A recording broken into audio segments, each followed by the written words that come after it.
어디서부터 말씀을 드려야 할까요? 저는 고아입니다. 게다가 이혼녀예요. 벌써부터 뭔가 우울하다고요? 하지만 꼭 우울한 상황은 아닙니다. 온갖 산전수전을 다 겪으면서 그래도 결과는 제가 잘 풀리니까요. 조금은 진득하게 들어주시면 감사하겠습니다. 제 인생의 처음은 우울하게 시작했어요. 어릴 적에 저를 놔두고 도망간 엄마 때문이었어요. 나중에 외할머니에게 들은 이야기로는 아빠가 엄마를 몹시 괴롭히고 소위 말하는 가정폭력도 심했다고 해요. 하지만 저는 그 말이 믿기지 않았습니다. 왜냐면 친정 아빠는 정말 다정한 분이었거든요.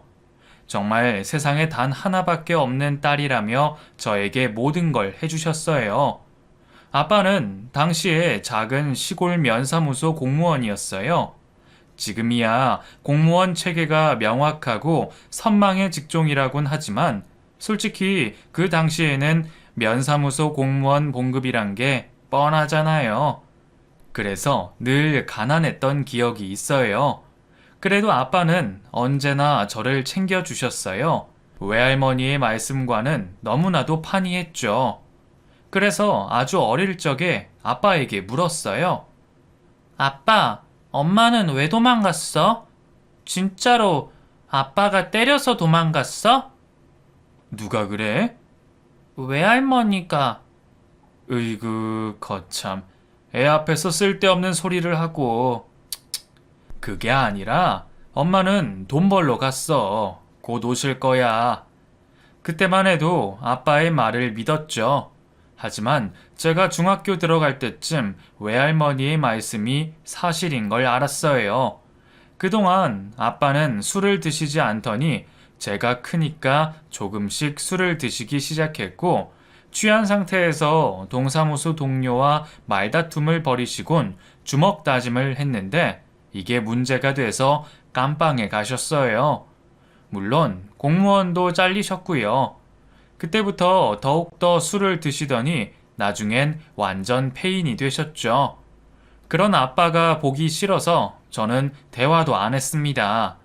매일 술 냄새에 쪄들어오고 외할머니가 어렵게 구해서 보내주는 생활비도 술값으로 다 날려서 제가 육성회비를 못 내서 늘상 교무실에 불려가야 했거든요.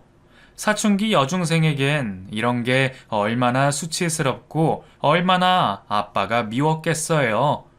그런데 그런 아빠가 어느 날 집에도 안 오는 겁니다. 첫날엔 어디서 술 드시고 오시겠지 하고 관심도 없었고 다음 날도 그 다음 날도 연락이 없으니까 너무 이상해서 경찰에 신고를 했죠. 그리고 아빠가 집에 오는 도중에 도로 공사하던 공사장 인근에서 사망한 걸 발견했어요. 거기가 마침 공사가 중단돼서 그냥 대충 안전줄만 그어놓고 장기간 방치해둔 곳이었거든요. 동네 사람들은 다 아는 곳이라서 접근도 안 하고 굳이 하더라도 피해가는 곳인데 아마도 아빠는 인사불성이 돼서 그곳에서 사고를 당하신 것 같았습니다. 졸지에 고아가 돼버린 거죠. 물론 외할머니가 계시긴 했지만 워낙 연세도 있으시고 왕래가 잦은 편은 아니었거든요. 생사 여부도 알 수 없는 엄마는 만날 길은 없고 아빠는 돌아가시고 저는 외할머니 댁에 잠시 가서 살았지만 오래 버티진 못하고 무작정 가출을 했어요. 그리곤 좀 방황의 시기를 겪었습니다. 그러다가 우연히 모 경찰관 아저씨를 알게 됐는데 이분이 제 사정을 들으시곤 저 같은 가출 청소년 임시보호소 같은 곳을 소개시켜 줬어요. 원래는 외할머니에게 저를 인도해야 하는데 저도 거부하고 심지어 외할머니도 저를 키울 능력이 없다며 거부하셨죠. 참으로 지금 생각해도 씁쓸하고 원망스럽네요. 어쩌면 자기 손주인데 아예 나 몰라라 하는 외할머니만 생각하면 피가 거꾸로 솟습니다. 어쨌든 제 인생도 이때부터 완전 바뀌게 되거든요. 저는 가출 청소년을 상담해주는 분에게 인계되었는데 그분이 저랑 비슷한 아이들을 돌봐주는 분을 소개해줘서 그 시설에서 잠시 지냈어요. 속된 말로 문제아가 정말 많았죠. 한번 가출한 애들은 또 문제를 일으키거나 아니면 다시 가출하는 경우가 많았죠. 그 시간이 얼마나 고통스러운지 모르실 거예요. 저는 어쩔 수 없이 이곳에 왔는데 어떤 애들은 정말 아무 생각이 없고 갈 집이 있는데도 자기 기분에 취해 막 사는 애들이 있었어요. 저는 계속 나이만 먹어가는데 더 이상 이곳에 있긴 싫고 학교를 보내줘서 가긴 했지만 반 아이들은 야, 우리 엄마가 그러는데 너까지 내라며? 놀지 말래. 이런 말까지 들어야만 했습니다. 사춘기 소녀로서 이런 말들이 얼마나 상처가 됐는지 몰라요. 매일매일이 지옥 같았지만 아침에 눈을 뜨면 아무렇지도 않은 척을 해야만 했죠. 어느 날 보호소장님이 저를 부르시더니 아는 공장이 있는데 거기서 먹여주고 재워준다고 하니 거길 가지 않을래? 라고 제안을 하셨어요. 솔직히 여기보단 나을 것 같았죠. 그래서 고등학교 졸업하자마자 공장에 취직했고 거기 기숙사에서 지내며 이것저것 많이 배우게 됐습니다. 거기서 친구들도 많이 사귀게 됐죠. 이젠 나에게도 친구가 있고 직장이 있고 돌아갈 기숙사가 있다는 설렘도 있었죠. 하지만 그건 저만의 착각이었어요. 매일매일 계속되는 공장 생활이 정말 지겹더라고요. 미칠 것만 같았어요. 지금은 많이 좋아졌겠지만 그때가 벌써 20년도 훨씬 지난 일이니 그때만 해도 IMF에 막 벗어나서 계약직에 비정규직이 막 나올 때라 대량 해고에 저 같은 공순이는 파리 목숨이었거든요. 그래도 다시 한번 해보자라는 분위기에 온갖 일감이 몰려드니 정말 피곤하고 견디기 힘들어서 공장 친구랑 일단 나왔습니다. 공장 생활 정확히 3년 만이었죠? 그 정도면 그래도 생산 라인에선 방귀 좀 낄 수 있는 짬밥인데 미련 없이 친구랑 나왔죠. 왜냐면 친구만 믿고 나온 거였거든요. 친구가 모 바닷가 도시 출신이라 자기네 고향에서 장사를 하자고 꼬드긴 것도 이유였습니다. 솔직히 저에게 고향이 무슨 의미가 있겠어요? 친구가 가는 곳이 곧 제겐 고향이었죠. 괜히 오해가 생길까봐 어느 지역인지 밝힐 수는 없지만 바닷가에 사는 분들이 좀 거칠잖아요. 대신 잔정도 많고요. 친구의 고향 분들도 그런 분들이 많았어요. 그래도 서울 가서 돌아왔다며 친구도 반겨주고 저도 고향 사람인 마냥 잘 대해주셨습니다. 일단 친구가 제안한 것은 고향에서 소주방을 운영하자는 거였어요. 지금이야 소주방이란 말을 하지도 않지만 그땐 그런 술집들이 많이 유행을 했었으니까요. 게다가 서울에서 20대 여자들이 차린 술집이니 정말 장사가 잘 됐습니다. 동네 청년들부터 뱃사람들까지 다 와서 술을 마시고 갔으니까요. 여자들이 하는 술집이니 치근덕거리는 게 물론 좀 있었지만 그래도 한 달이 건너면 아는 사람이라 그런지 적당히 다 선을 지키는 분위기라서 취객의 술주정 정도 선에서 끝나는 일이 많았어요. 그런데 그 일도 한 2년 넘게 하고 저도 어느새 20대 중반이 넘어가니까 점점 의미 없는 일처럼 느껴지는 거예요. 내 또래 애들은 대학 나와서 취직을 한 해 만에 하는데 나는 술안주 만들고 술주정뱅이들 뒤치다거리나 해주고 있는 꼴이 한심해지는 거예요. 게다가 동업하던 친구도 시집가서 임신을 하더니 가게에서 손을 떼고 수입의 일부만 받아가는 겁니다. 한마디로 말해 저 홀로 가게 문을 열고 닫는 일이 지속되니 지치기 시작한 거죠. 사실 그때 깨달았어요. 공부머리보단 세상 돌아가는 걸 빨리 알아야 살아남을 수 있다는 걸 뼈저리게 느꼈죠. 그리고 술 장사하면서 저도 모르는 또 다른 재능을 발견했습니다. 바로 사람에게 호감을 주는 사람이라는 걸요. 제가 외모가 뛰어난 여자도 아니고 애교가 넘치는 것도 아니거든요. 근데 이상하게 잘해주고 싶은 인상인가 봐요. 그래서 제가 지금까지 버틸 수 있었나 봅니다.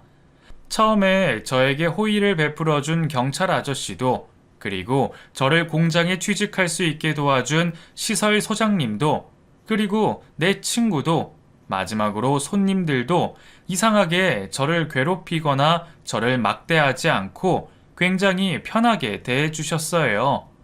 저야 안주 만들고 술 서빙하는 일 외엔 딱히 말을 섞지도 않고, 그렇다고 막 아는 척을 하는 다정함도 없는데 주변에서 먼저 저를 참 좋게 봐주는 겁니다.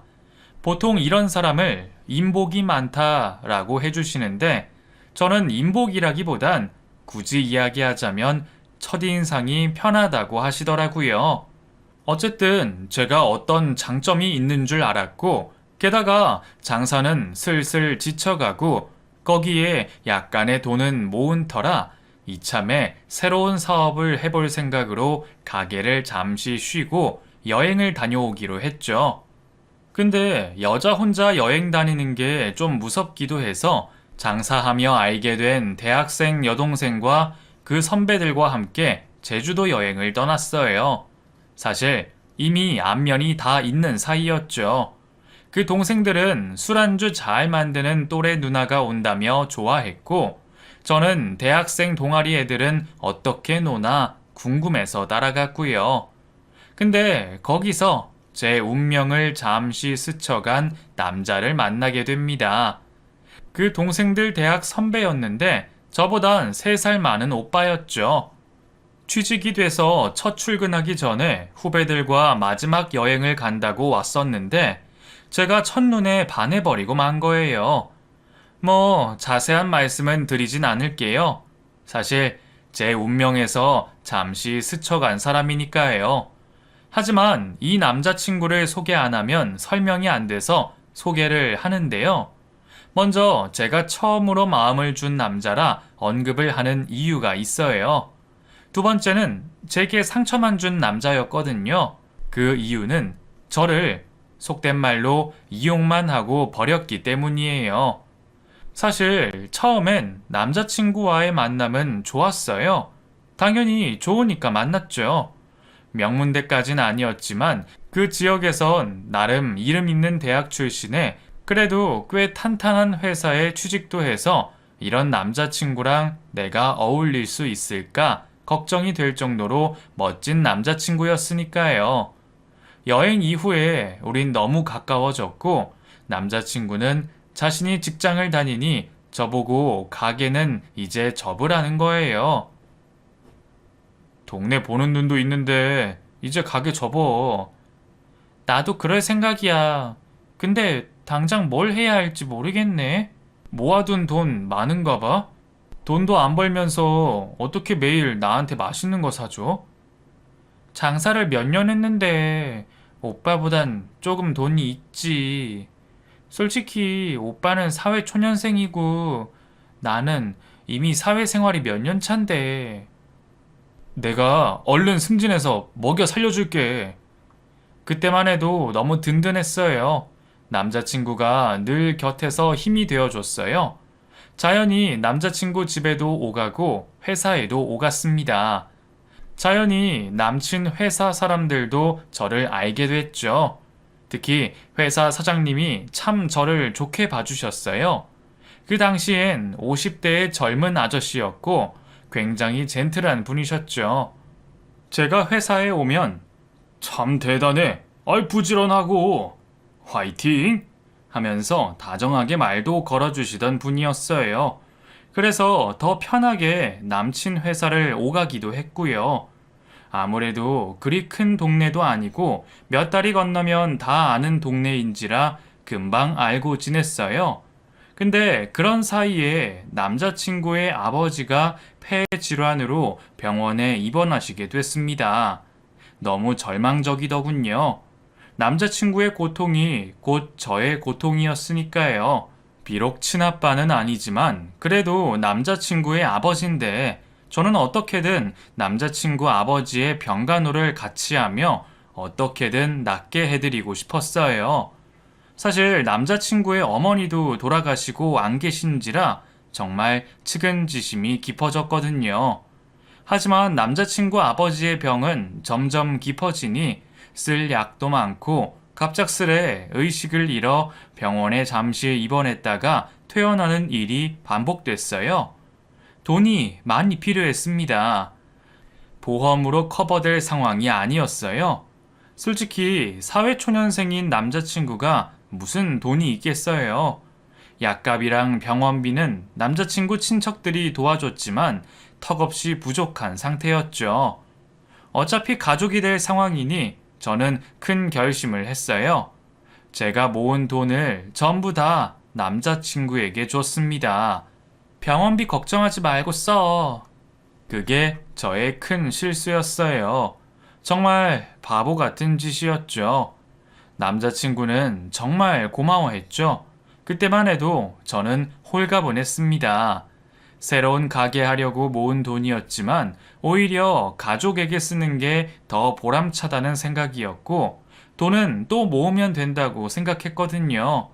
하지만 남자친구가 고마워하고 그게 거짓이라는 걸 알게 된 건 얼마 안 돼서였어요. 그날은 다음 장사를 하려고 친구를 만나서 이런저런 아이디어를 이야기 나누고 집에 왔을 때예요.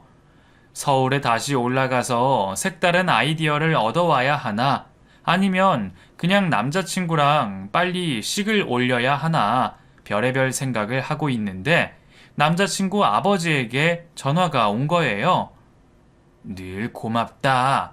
아니, 근데 내가 너한테 줄 게 없구나. 아버님, 갑자기 무슨 말씀이세요? 니들이 결혼한 후에 내가 눈을 감아야 하는데. 아버님, 그런 이야기 하지 마세요. 그래, 고맙구나. 우리 아들이 너 같았으면 좋았을 텐데. 무슨 말씀을요? 그래도 늘 챙겨주는데요. 저는 남친 자랑을 엄청 했는데 오히려 아버님은 시큰둥한 반응으로 말씀하시더니 전화를 끊으셨어요. 이상하다 생각하고 지냈는데 정확히 일주일 후에 진실을 알게 됐습니다. 아버님이 돌아가신 거예요. 근데 장례 다 치르고 알게 된 사실이지만 아버님이 병실에 계속 계셨어야 하는데 알고 보니 남친이 아버님을 퇴원시켰다는 거예요. 그리고 제게 받은 병원비의 행방은 오리무중인 겁니다. 제가 그래서 남자친구에게 따졌죠. 그랬더니 남친이 하는 말이 좀 급한 데 있어서 썼어. 어차피 나 준 거잖아. 내가 달라고 했어? 그리고 차용증 썼어? 너가 준 거잖아. 왜 그래? 나는 그거 병원비에 쓰라는 거였잖아. 근데 그 돈 어디에 썼는데? 나는 그 돈이 내 인생의 전부였단 말이야. 걱정하지 마. 좋은 데 썼으니까. 우리 결혼을 위해서 쓴 거니까 기다려봐. 일단 속는 셈 치고 그 말을 믿었어요. 솔직히 남편만이 저의 유일한 희망이었고 아버지 장례 치룬 사람을 더욱 몰아가는 것도 도리가 아니라고 생각해서 그냥 믿으려고 했죠. 하지만 남자친구는 아버지 발인이 끝나고 며칠 후에 정말 잠적을 해버렸어요. 너무 황당하더군요.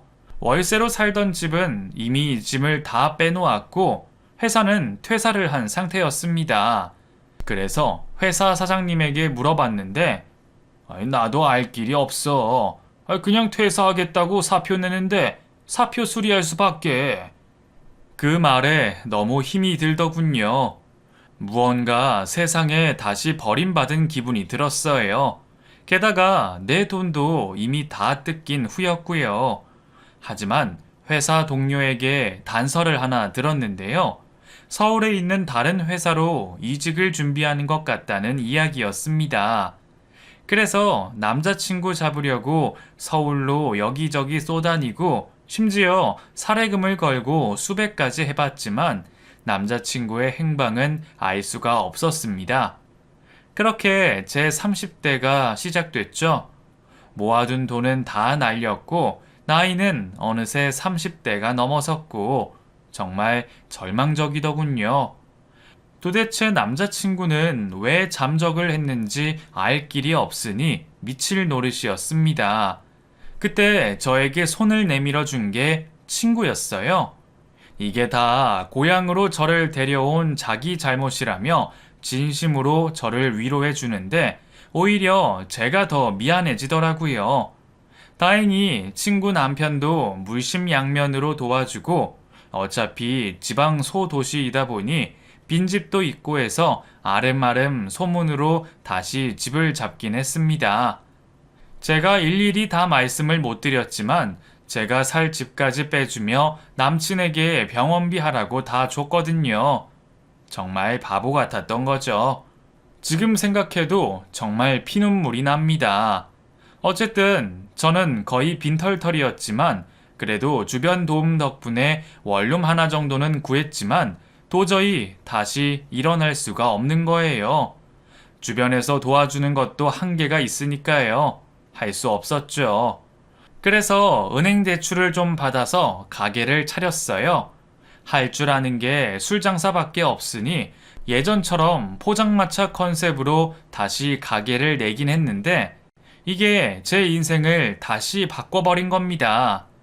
왜냐면 쫄딱 망했거든요. 예전만 못하더군요.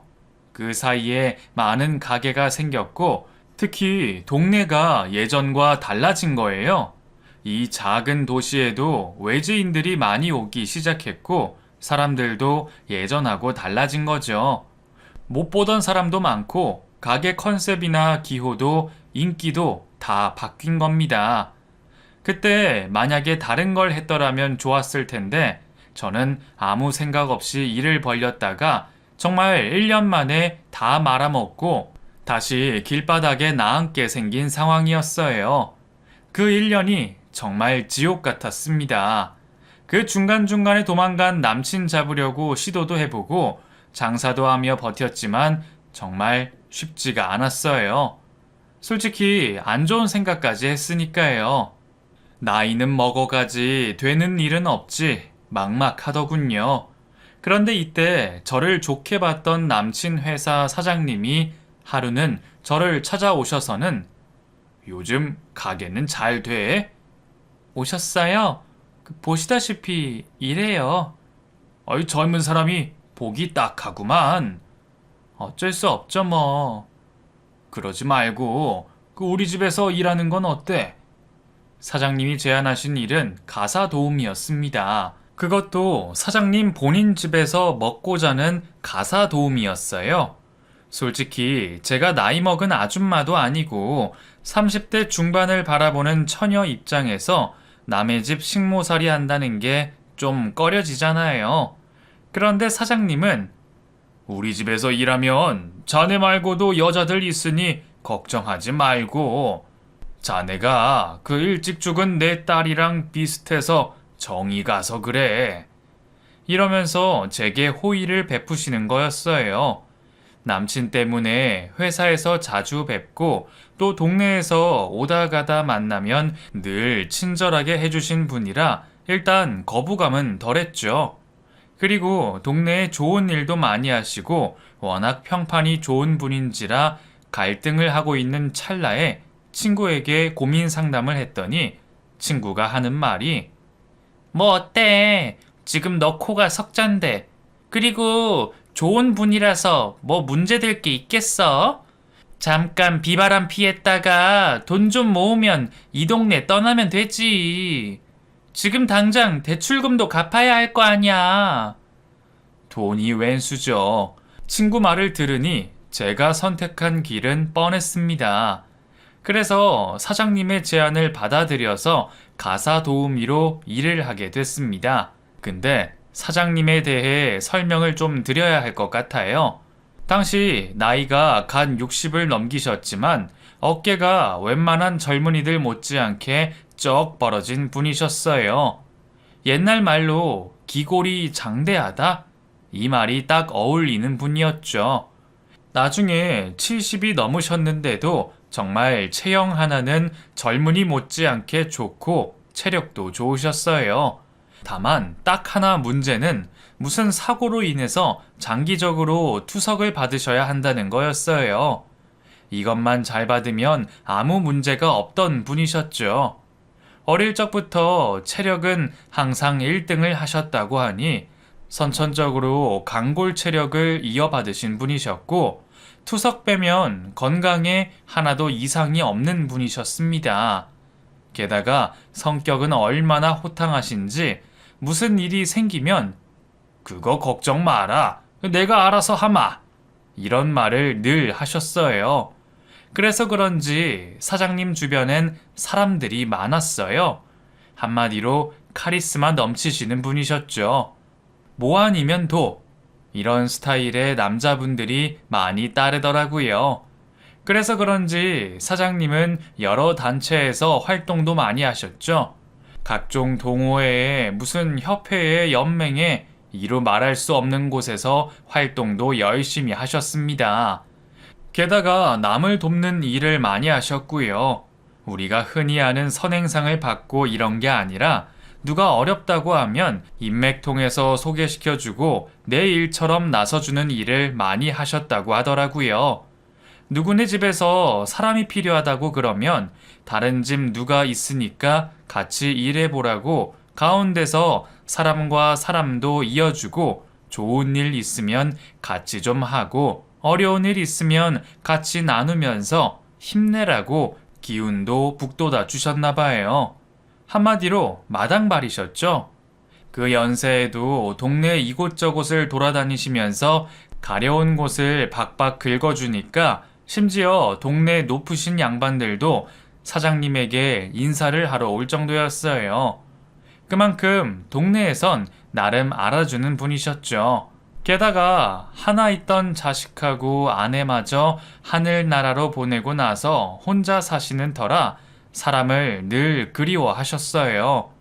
그래서인지 나중에 사장님 돌아가신 날 장례식장에 근조화환으로 몇 분간을 빙빙 두르고도 남을 정도였으니까요. 어쨌든 그런 사장님 집에서 일하니 처음에는 좀 그랬지만 나중엔 편하더라고요. 집 안에 편의시설 다 있지, 월급 꼬박꼬박 나오지. 사장님 혼자 쓰는 집이라서 딱히 손볼 곳도 없었어요. 대신 사장님이 좋아하는 별미나 혹은 술안주 정도만 내주고 빨래, 청소가 주 업무였죠. 취객들에게 술 파는 일에 비하면 정말 쉬웠습니다. 그런데 딱 하나 문제가 있었어요. 바로 사장님의 비서 겸 간호사 언니였습니다. 이분은 원래 간호사 출신인데 돌아가신 사모님과 친분이 있으신 분이었다고 해요. 사장님이 건강하실 때도 야매로 건강주사 같은 것도 놔주고 워낙 일처리가 빠릿빠릿해서 사장님이 기업을 세우고 바삐 돌아다니실 때 스케줄을 챙겨주다 보니 어느새 비서 겸 주치의 비스무리하게 함께 일을 하게 되신 거죠. 한마디로 거의 30년 가까이 사장님 곁을 지키신 분이었죠. 근데 이분이 저를 엄청 귀찮게 했어요. 아무래도 텃세 같은 거였죠. 집 안에서 비서 언니하고 저 둘이 여자고 사장님 차를 몰아주는 운전기사 아저씨가 계셨지만 그분은 때가 되면 본인 집으로 갔기 때문에 사장님 댁에서 비서 언니와 저 그리고 사장님 이렇게 셋이 살았습니다. 소위 밤만 되면 비서 언니가 저를 식모처럼 부리기 시작했어요. 하루는 자고 있는데 누가 툭툭 발로 저를 밀더라고요. 방문을 잠그고 자는데 그걸 열쇠로 따고 들어온 사람이 누군가 싶어서 보니 비서 언닌 겁니다. 저를 깨우더니 사장님은 둥글레차 좋아하시니까 편의점 가서 둥글레차 티백이라도 사와. 그거 내일 아침에 사다 놓으면 안 돼요? 지금 시간이... 너 잘리고 싶니? 사장님이 원하는 걸 하는 게 네 도리 아니야? 이게 지금 누가 걷어줬는지도 모르고 까불어. 알았어요. 정말 별것도 아닌 걸로 잠 못 자게 굴고 툭하면 시비를 걸기도 했죠. 근데 그 모든 게 사장님이 주무시거나 어디 다른 곳에 계실 때 벌어지는 겁니다. 하루는 비서 언니가 나도 한때 전국 돌면서 공사장 한밭집에서 일해봤어. 나는 허드렛 일만 하고 돈도 떼이고 장사하다가 화재로 다 날려먹고 그랬어. 비서님도 그런 아픔이 있으셨군요. 누가 너보고 동정하래? 내가 그때 요리만 제대로 배웠어도 너 같은 술장사 여자애는 집에 안 받아들였어. 어디서 이상한 개뼈따구 같은 게 들어와서. 으이그. 참나, 다시 생각해봐도 기가 차네요. 하여튼 무슨 말만 하면 트집 잡고 시비 걸고 저를 못살게 굴었죠. 그러더니 조금씩 저를 식모 취급하기 시작하는 거예요. 하루는 비서 언니가 술에 많이 취해서 새벽에 들어왔더군요. 솔직히 못 들은 척하고 그냥 잘까 했는데 들어오자마자 현관 신발장 앞에서 뭐라 중얼거리는데 도저히 시끄러워서 잠을 못 자겠는 거예요. 사장님은 마침 서울에 출장을 가셔서 집에 저랑 비서 언니 단 둘뿐인데 비서가 와서 저러고 있으니 화가 나더군요. 그래서 문을 벌컥 열고 나가서 해도 너무하네요. 술 먹고 늦게 들어오면 조용히라도 하고 씻고 자야죠. 지금 이러는 거 너무한 거 아니에요? 이거 영상으로 찍어서 사장님 보여드릴게요. 그 말 한 번 했더니 비서 언니는 무슨 나라 잃은 백성 마냥 통곡을 하면서 자기를 무시했다고 난리 부르스를 추는 겁니다. 나 무시하는 거니? 내가 나이 먹고 쭈그렁 할머니 되니까 너까지 날 무시하는 거야? 너는 이런 버릇 어디서 배웠니? 너 고아라며? 너 이 고향에도 아니고 술집에서 장사했다며? 이러면서 저와 저희 집안을 무시하는 말씀을 하시는 겁니다. 화가 정말 머리끝까지 오르고 또 올랐지만 술 취한 사람에게 성질만 바락바락 내기도 싫고 말 섞기도 싫어서 그냥 방으로 들어왔어요. 그랬더니 다음날 아침부터 비서 언니가 해장국 좀 끓여줘라. 저 바빠요. 알아서 해드세요. 너는 지금 앞뒤 분간 못하니? 말이 말 같지가 않은 거야? 이러면서 소리를 치는 겁니다. 정말 가증스럽더군요. 그래도 끝까지 저는 요리를 해주진 않았어요. 제가 아무리 가정부로 들어왔어도 사장님의 가정부로 취직한 거지 비서 뒤치다꺼리 하려고 들어온 게 아니었으니까요. 그런데 며칠 후에 사장님이 돌아오니까 그 앞에서 쓰러지는 척 연기를 하면서 제가 실수를 해서 집안에 우환이 가득하네요. 사장님을 끝까지 보필하지 못한 제가 잘못이에요. 이러면서 사장님 안 계신 동안 무슨 큰일이라도 난 듯이 눈물 연기를 해대는데 정말 대종상 대상감이었습니다. 아무것도 모르는 사장님은 뭔 일인지 모르지만 얼른 사과드려. 괜히 큰 소리 나오게 하지 말고 이러는 겁니다. 너무 억울하더군요. 그런데 거기까진 참고 견딜 수 있었어요. 왜냐면 사장님도 저를 언제나 딸처럼 이뻐해 주셨고 특히 제가 하는 반찬이나 음식을 참 맛있게 드셨기 때문이죠. 이거 정말 맛있다. 이 안주에 소주 10잔은 마시겠네. 사장님, 술은 드시면 안 돼요. 그리고 이건 술안주가 아니에요. 알어. 그냥 해본 말이야. 그 반찬이 너무 맛있어서 술 생각 난다는 거지. 그만큼 사장님은 제 음식 솜씨를 좋아해 주셨고 제 일처리를 마음에 들어 해 주셨거든요. 저렇게 능력 있고 다정다감한 분이 혼자 계시는 것도 외로워 보였어요.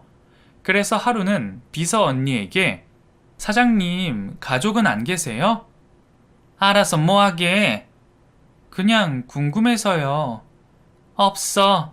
아들 하나 있던 것도 죽고 아내도 죽고 친척들하곤 연락 끊긴 지 오래야.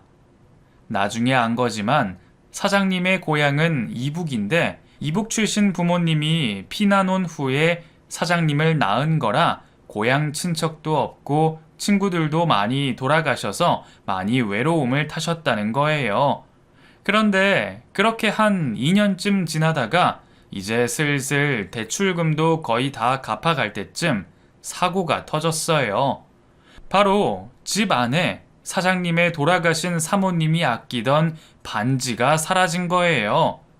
비서 언니는 제가 훔쳐간 거라며 난리를 쳤고 저는 당연히 아니었기 때문에 무슨 말이냐고 손사래를 쳤죠. 정말 억울했어요. 제가 반지나 훔치려고 했으면 진작에 훔쳤겠죠.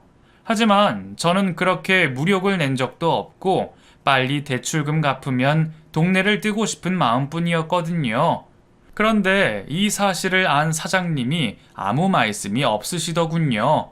비서 언니는 건수 잡았다는 눈빛으로 사장님, 얼른 제 내보내세요. 세상에 사모님이 아끼는 물건을 훔쳐갔다니깐요.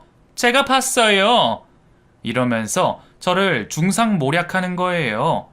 제가 너무 억울하고 분해서 아무 말도 못하고 있는데 갑자기 사장님이 비서 언니 얼굴에 찬물을 확 끼얹더니 해도 해도 너무하네. 내가 모를 줄 알았어? 이러시는 겁니다. 이게 무슨 말인가 싶었죠. 그런데 사장님이 무슨 영상을 하나를 보여주시더라고요. 저는 그걸 보고 정말 깜짝 놀랐습니다. 사장님 거실에 작은 카메라가 설치되어 있었어요. 지금이야 CCTV가 흔하지만 그땐 방 천장에 그냥 무슨 경고등 비스무리한 게 달린 거라 생각했는데 알고 보니 사장님이 몰래 카메라를 설치해 두신 거였어요.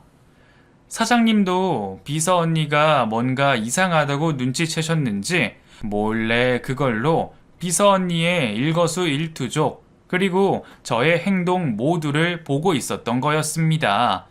솔직히 지금 생각해보면 소름 끼치는 일이죠. 근데 그땐 그 생각보단 그 영상 덕분에 제가 도둑이 아니라는 것이 밝혀졌고 도둑은 운전기사 아저씨였습니다. 몰래 집에 들어와서 훔쳐가는 장면이 찍혀 있더군요. 사장님도 그 장면을 보고 신고를 할까 말까 고민을 했다는 거예요. 운전기사 아저씨도 사장님과 오래 일한 분이셨거든요. 근데 비서 언니가 난리를 치니 어쩔 수 없이 공개를 했다는 겁니다.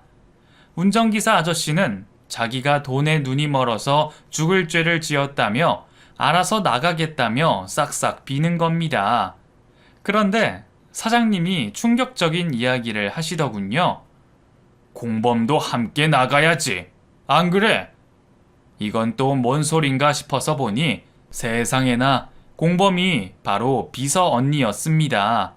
알고 보니 둘이 짜고 사장님 집에 있는 물건 중에 눈에 잘 안 띄는 것들을 몰래 팔거나 혹은 현금을 꼬불치곤 했더군요. 예전부터 알고 있었지만 사장님이 눈 감아줬지만 이제 슬슬 도가 지나치니까 증거 자료로 영상을 찍어둔 거였습니다. 사장님은 그걸로 비서 언니와 운전기사를 내보냈어요. 그래도 그동안 정이 있다면서 경찰에 신고는 안 하셨고요. 비서 언니는 나가면서 사장님에게 눈물로 죄송하다고 했지만 저에겐 악담을 퍼부으면서 나갔어요.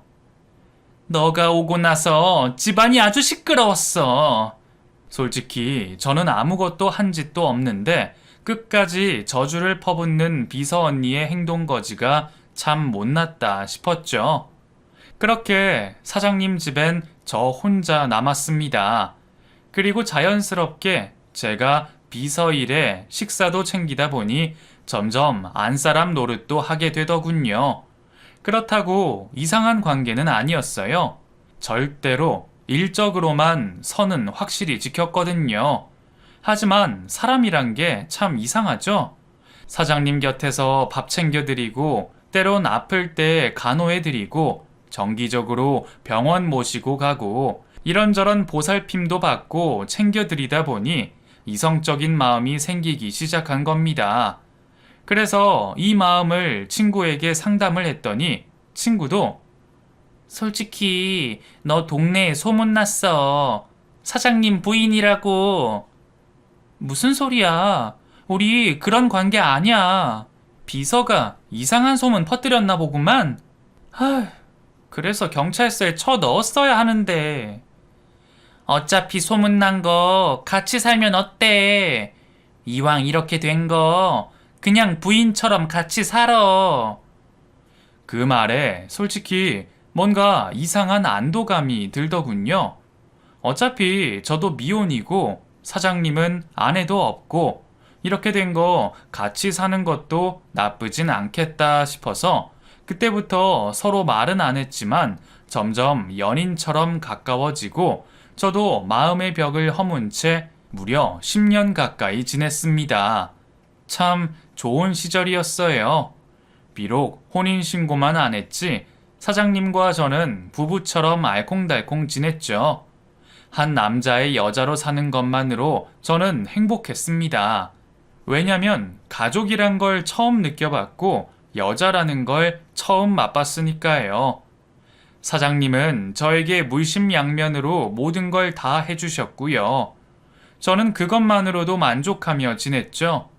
말씀드렸다시피 사장님은 지병 외엔 워낙 튼튼하셨고 열정적으로 일을 하신 터라 든든했어요. 그리고 24시간 365일을 함께 했죠.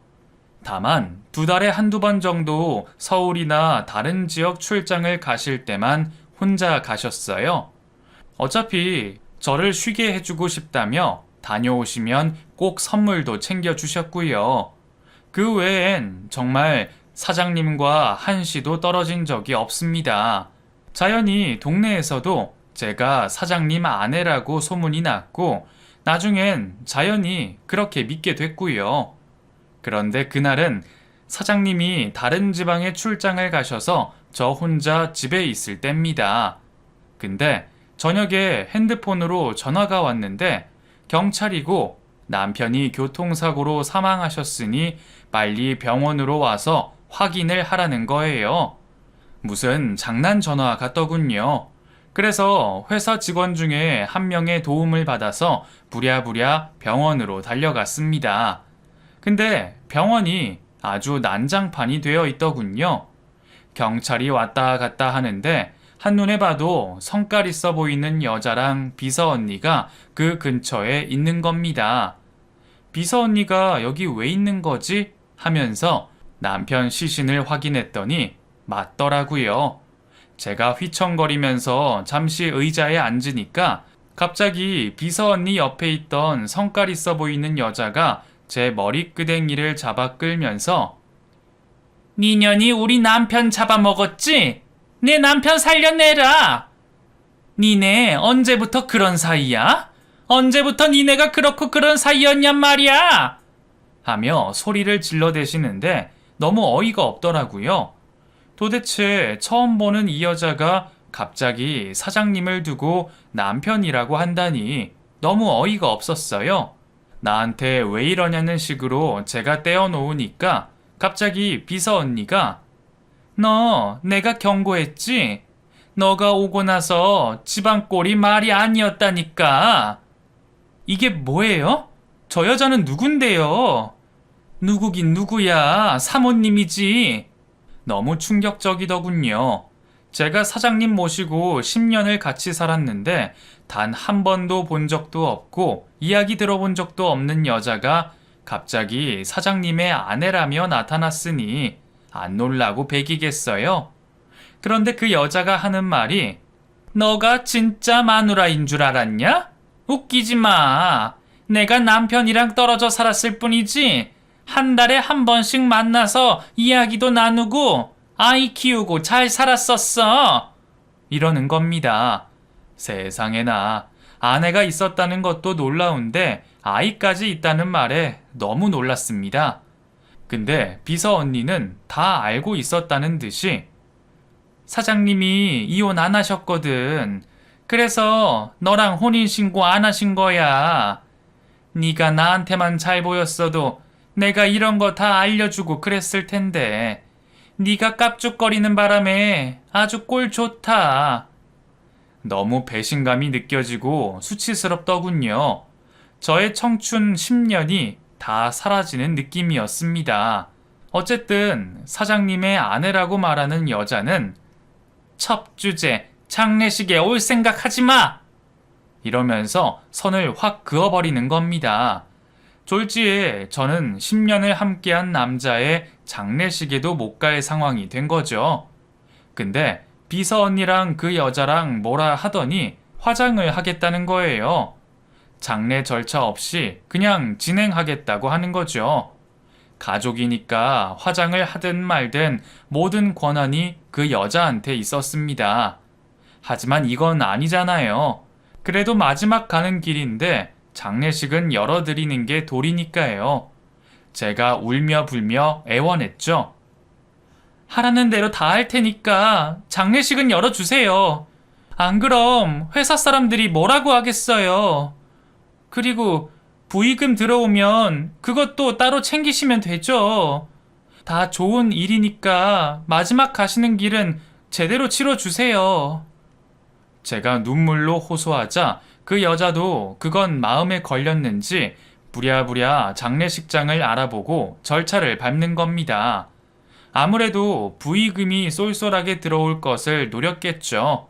대신 저는 장례식 안으로 들어가진 않고 밖에서 기다리고 있었습니다.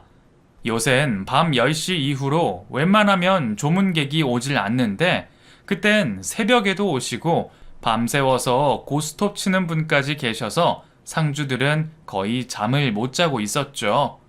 그러니 저는 더 들어가지도 못하고 그냥 로비에만 있었어요. 장례식장 오신 분들은 제가 아내인데 로비에만 있으니까 좀 의아해하면서도 위로의 말을 해주고 가는데 이 상황을 처음부터 본 회사 직원은 저에게 다가와서 사모님, 제가 도울 일은 없을까요? 제가 본의 아니게 상황을 다 듣게 됐는데 솔직히 화가 나서요. 이러는 겁니다. 하지만 그 사원이 뭘 돕겠어요. 그냥 멍하니 있었죠. 근데 이 사원이 다른 누군가도 만나고 여기저기 돌아다니더니 갑자기 뭔가를 들고 오는 겁니다. 그러면서 제게 건네는데 웬 녹음기더군요. 그러면서 녹음한 목소리를 들려주는데 너무 깜짝 놀란 거예요. 거기엔 비서 언니와 그 여자가 나눈 은밀한 대화가 다 녹음이 되어 있었습니다. 아주 남봉꾼 주제에 젊은 여자 집안에 들여다가 살게 해줬으면 보험금이라도 빵빵하게 주고 갈 것이지. 잘 처리했어? 사모님, 아니, 언니, 걱정 마. 내가 그런 거 다 진즉에 확인했어. 그리고 보험이라고 해봤자 사업한다고 그걸로 보험대출 받아놔서 쓸모없어. 유언장에도 아들 말고 아까 그 술집 애한테 주라고 되어 있는 거 내가 몰래 빼돌렸지. 그래? 유언은 우리 아들한테 돈 주는 거 아니었어? 아니, 그 돈을 왜 저 여자애한테 줘? 술 팔던 애라며? 맞아. 무슨 포장마차에서 술 팔던 애야. 그래서 문서도 바꿔치기 해놓고 그랬으니까 장례 치르고 회사 회계 담당하는 사람이랑 해서 회사 넘겨버리고 그 돈으로 우리가 나눠 먹으면 돼. 그 인간 이혼 안 해주길 정말 잘했네. 아유, 잘 죽었다. 그렇게 사람 속을 썩이더니 아주 속 시원하다. 아주 통수의 또 통수의 연속이더군요. 사장님이 왜 나한테 아내의 존재를 숨겼는지 알 것 같았습니다. 돈 좋아하는 아내와 아들을 볼모로 이혼 안 하고 돈만 뜯어낸 거죠. 착한 사장님은 그걸로 만족하며 살다가 저란 존재를 알고 사실혼을 맺었지만 차마 결혼은 못 해주니 미안해 했었고요. 그 사이에 비서 언니란 작자는 그 여자랑 말 맞춰서 유언까지 뜯어고치며 돈을 빼돌려서 한몫 잡으려는 게 다 녹음이 되어 있었죠. 심지어 사장님의 노력이 담긴 회사도 유언 고쳐서 팔아먹을 심산으로 보였어요. 안 되겠다 싶어서 그 녹음기를 경찰에 제출하고 사문서 위조 등으로 전부 다 신고를 했습니다. 경찰 조사 받으면서 비서 언니가 무슨 말이에요? 난 그런 적 없어. 법대로 해, 법대로. 라고 했다는데 법대로 하면 사문서 위조는 빼박이었죠. 유언장을 고쳤으니까. 게다가 회사 팔아넘긴 애 만에 모든 정보까지 비서 언니가 이미 말을 맞춰놓은 정황도 있어서 회사에 있는 직원들까지 나서서 이 문제에 개입하니 일이 조금 커지는 듯 했습니다. 일단 비서 언니는 문서 위조 관련해서 이미 처벌을 받게 된 입장이고 일이 커지니 그 여자는 제게 와서 남편 이름으로 된 재산은 우리 나눠요. 나도 형편이 어렵지만 그쪽도 어렵잖아. 그리고 법적으로 손댈 수도 없을 거고 대신 내가 처리해 줄 테니 괜히 불똥 튀지 않도록 중간에서만 잘 막아줘요. 이러는 겁니다. 저는 절대 그럴 생각 없고요. 단 한 푼도 사장님 돈을 받을 생각도 없지만 그렇다고 그 여자를 안전하게 보낼 생각도 없었거든요. 하지만 그 여자는 제가 잠시 한눈 판 사이에 사장님 집을 팔려고 하길래 제가 필사적으로 막았고 대신 저도 사실혼 관계를 주장하며 지금 아내의 권한을 찾기 위해 법적 투쟁 중입니다. 제가 아내의 권한을 찾으면 집도 회사도 그 여자가 어떻게 할 수 없을 테니까요. 변호사 선임해서 전부 다 금융거래는 올스톱 시켜놨기 때문에 장기간 소송이 되겠지만 저는 제 잃어버린 10년을 꼭 찾을 거예요. 그러면 저는 남는 게 없냐고요? 아니요. 일단 사장님 유품을 정리 중에 금고 뒤편에 웬 가방이 들어있더군요. 거기에 보니 저는 단 한 번도 본 적 없는 그 여자 아들에게 주는 돈이 있었습니다. 정말 큰 액수였죠. 물론 전부 현금이었습니다. 거기엔 아들을 향한 그리움이 담겨 있더군요. 근데 웃긴 건 사장님 장례식장에 아들은 오지도 않았습니다. 솔직히 사장님도 불쌍하더군요. 이런 막장 아들 때문에 이혼도 안 하고 매달 만나러 가더니 불쌍하기도 하고 바보 같아 보이기도 하고 또 한편으론 이런 남자 때문에 내 10년이 안쓰럽고 앞으로 법정 소송까지 싸워야 할 제 인생이 가엾기도 하더군요. 그런데 옆에 또 다른 가방이 있는데 거기엔 저에게 주는 돈이 있더라고요. 아들보단 액수가 적긴 했지만 저까지 생각해서 돈을 차곡차곡 모아두신 거예요. 그래서 그 돈의 일부를 변호사비로 내고 나머지는 동네에 가게를 차렸습니다. 그렇게 해보고 싶었던 작은 케이크점을 말이죠. 진작에 이걸 했더라면 여기까지 흘러오지 않았겠죠. 근데 이제 먼 길을 돌아서 드디어 하고 싶었던 케이크점을 운영하고 있습니다. 아직 갈 길은 멀지만 누가 봐도 제가 사실혼 관계지만 아내인 게 분명하니까 저는 꼭 제 위치를 찾고 남은 생은 편하게 그리고 이젠 사랑을 받고 주면서 살고 싶어요. 저의 긴 글을 읽어주셔서 감사하고요. 소송이 진행되고 결과가 나오면 다시 사연 올릴게요.